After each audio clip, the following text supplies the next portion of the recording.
Welcome back, welcome back, welcome back. I wanted you all to hear directly from those who spent time at Rikers and are now on the other side of those walls working to get it closed. So here with us today is Vidal Guzman and Darren Mack, community organizers for Just Leadership and members of the CloseRikers campaign. Give it up. And we have our audience co-host of the day, Michelle Pham. Michelle actually happens to be from the West Coast. So she works for Google. Give her some love. Show her some love, please. So guys, I wanted to talk to you specifically, because I think that people don't really, when they think of either prison or criminals or Rikers Island, they don't really think about the humane aspect of what goes behind that. And I think that you as a Just Leadership specifically are really prioritizing the idea or really trying to promote the idea that criminals, if found guilty, also still deserve a certain level of respect and humanity to be given to them no matter where they come from. Am I right? Yeah. I want to know specifically what is Just Leadership doing in relation to the CloseRikers campaign? Just Leadership is a state. Just Leadership is a state. How can I say this? CloseRikers was just a local issue. Just Leadership is their idea of what America should be looking like. Is mass incarceration should be cut down in 2030, and what we see is that we believe the people that are impacted should be in the front and in the stage and basically in a round table for decisions like that to be made dealing with mass incarceration itself. You know what I'm saying? We say that, as myself, I think that's the modern day slavery. When you incarcerate someone, you segregate them from continuing housing, getting affordable housing, continuing to get further education, and to even getting jobs.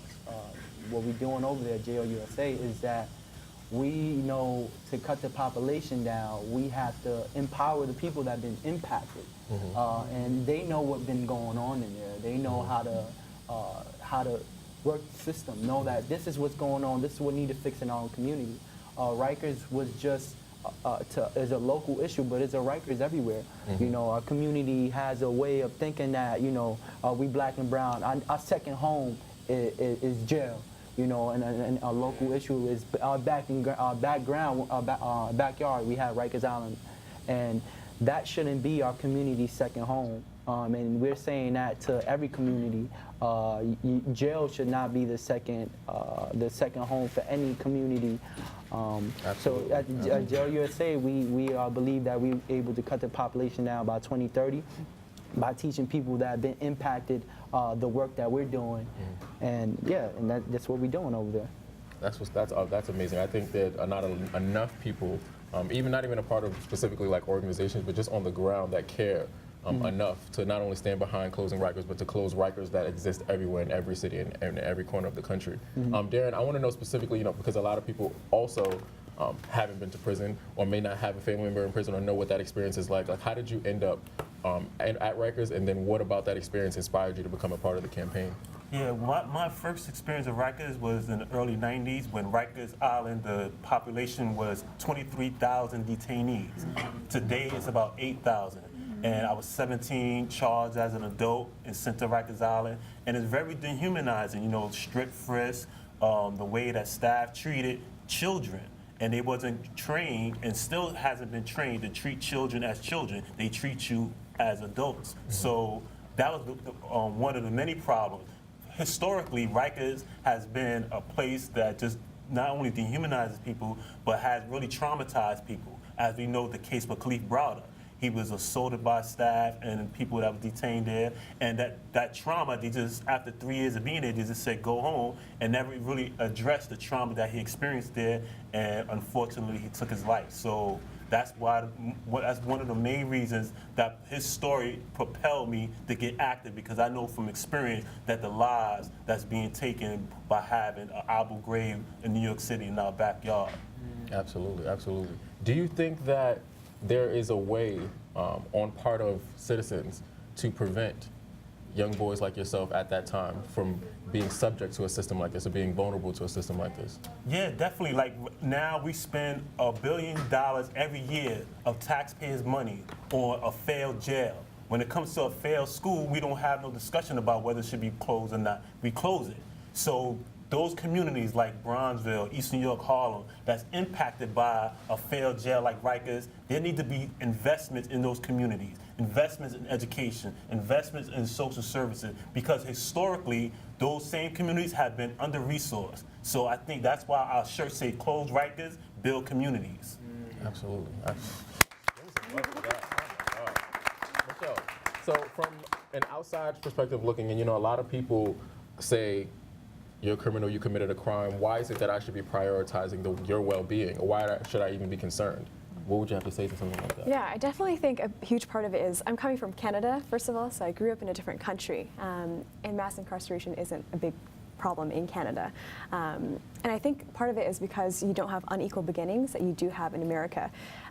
Here in America, I think when you look at the education system, it's very heavily funded based on where you live and the taxes that you pay in that area.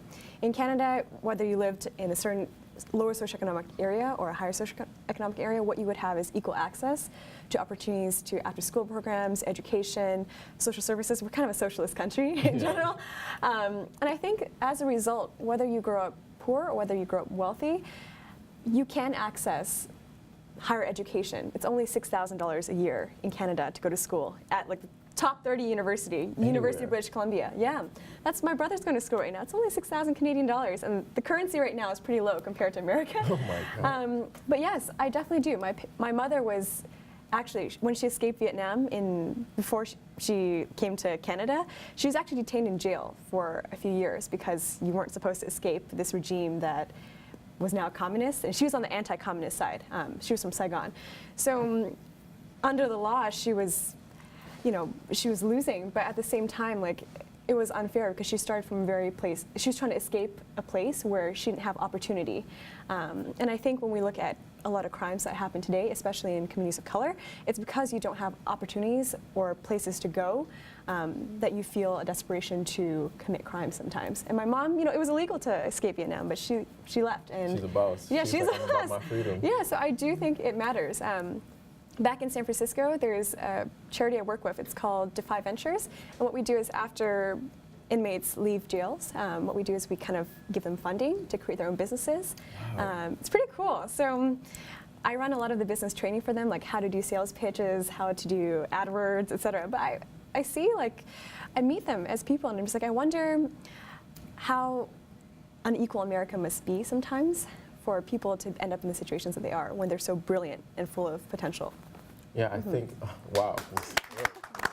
Right after, I want to thank you guys so much. Again, thank you so much for coming to just being honest, being willing to share your story with everyone. Thank you, Michelle, for joining us from the West Coast. Right after this, we'll return with my next guest who has been incarcerated over 70 times and was inspired by the plight of his community to holding himself accountable to change and being a part of the change around him. We'll be right back.